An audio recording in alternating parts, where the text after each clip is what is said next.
was a kid, my family and I lived in a modest house in West Virginia. When I say modest, I mean it was quite small, and there was a large forest behind my house. I was pretty curious, as any small child is, and so I'd always find myself asking to go into the woods. My parents would consent, but I was never allowed to go near the river that was located deep in the forest. At first, I was slightly disappointed, but I never gave it a second thought and decided not to question what they said. Being an only child at 8 years old, things could get pretty lonely.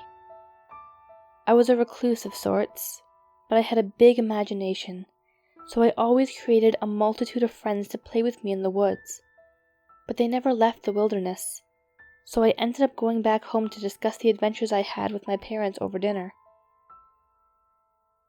One day, after my dad left for his classes at the seminary, he wanted to be a pastor at our local church, I decided to go on a short walk in the woods, considering it was an Act 80 day and I was off from school. I put on my jacket and found my shoes with the help of my mom, and quickly rushed out into my imaginary kingdom within the confines of the forest. When I reached the point of the woods that I never went past, my mind became particularly curious. I got tired of limiting myself to just having a small amount of woods to play in, so I slowly made my way past gnarled tree roots and low-hanging branches, thorny underbrush and overgrown weeds, until I finally ended up finding the oh-so-infamous river my parents told me to stay away from. It had a strong current, looked like pretty rough waters. I peered across the river to where the forest seemed to thicken substantially. Through the thin trunks and a massive amount of branches, I saw something moving. A shadow of some sort? Whatever it was seemed to be advancing, closer and closer to the other side of the river, until finally, the shadow came out into the clearing. It was a man. Emaciated, lanky, and over 6 feet tall. He silently watched me from across the river. Being a lonely little girl, my first thought was that he could be a friend. I smiled and waved, but I got no reaction.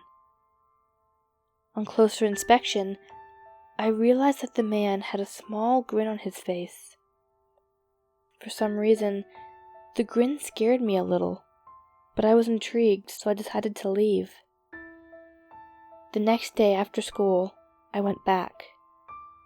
Then it became a daily thing. I didn't mind his grin after a while. I thought it was cute. He never crossed the river, but we still found a way to play somehow. We created a bond with each other.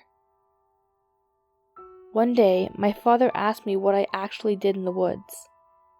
I mean, I guess it did seem a little weird. A little girl going into the woods by herself on a daily basis. There can't be that much to do. I told him I made a friend. He laughed. Oh, really? What's his name? Well, he can't talk. Or at least, I don't think he can. Thinking nothing of it, he let it go, and I visited my friend every day as per usual. One day, he finally told me his name. I ran to the river, smiling out of anticipation. It was a day like any other day. He was on the other side of the river, but instead of his normal half grin, he was smiling, teeth showing. It wouldn't seem like that big of a deal except for the fact that his teeth were pointed. All of them. Every once in a while, a forked tongue would sniff the air through his slimy yellow fangs. I gasped. My friend once again became a figure of slight terror. I wanted to turn and run, but my feet were stuck. I wanted to look away, but I couldn't avert my eyes. After I collected myself a little, I turned to run. As soon as I took my first step back, however, he spoke for the first time. What is your name, child? Cassie.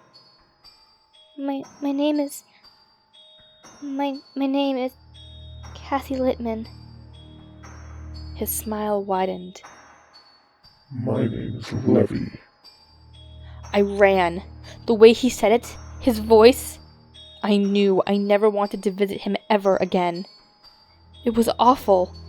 It was like he was whispering in my ear, even though the river was crashing loudly against itself, and even though he was standing across the river. It wasn't like any voice I'd ever heard before. It was unearthly, inhuman. As I turned to run, I heard him call to me. Please, don't leave me, Cassie. But I couldn't stay. I had to get out of there. I think I might have been crying. I can't remember. I ran home and practically attacked my father. Gosh, sweetheart, what's the matter? My friend in the woods. He has pointy teeth. He's scary. Oh, sweetie, it's just your imagination. Don't get too worked up over it. If your friend bothers you that much, don't go into the woods anymore. It made sense, and I never wanted to see that thing again. So I didn't go back, for months. I actually became kind of a recluse. I was scared to leave my house. I felt like he'd be there, waiting for me. I was sleeping when I heard it. Crying. I jumped a little and tiptoed to my window. I got a clear view of the woods, but I didn't see anything. I heard someone speak through the tears, but I couldn't put a face to the muffled, contorted voice. And I didn't know where the voice was coming from. So I went downstairs to try and get away from it, but it just got louder. I miss you. Please come back to me, Cassie. I love you. I miss you so much. I didn't want to follow the voice. I really didn't, but something told me to follow it. Something in me told me to console whatever or whoever was in pain because of me.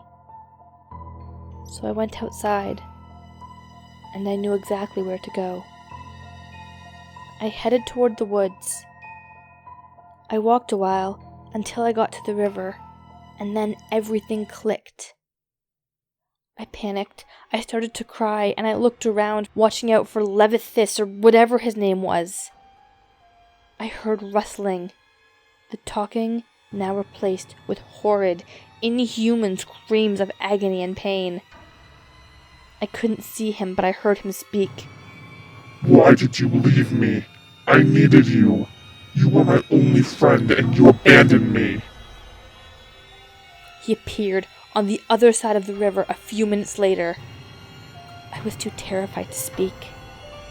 He wiped his tears away. I'm sorry, Cassie. I just love you so much. You're my only friend. Please, come play with me across the river. Please, cross the river for me. I considered it.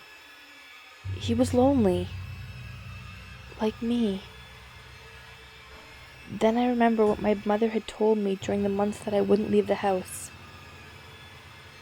I can't say I'm happy with the fact that you don't go outside anymore, but I'm glad that you're steering clear of the woods. That river has a notorious reputation. So many children have drowned. It's odd. I made the connection. I screamed. I wouldn't let him into my head. I had to get out. I told him I had to go, but he kept coaxing me. He promised me happiness and games and fruit and a nice long life forever with him. All I had to do was cross the river. All I had to do was take the plunge. Despite what my mother had said, I took a step closer. I was so incredibly lonely. I just wanted a friend.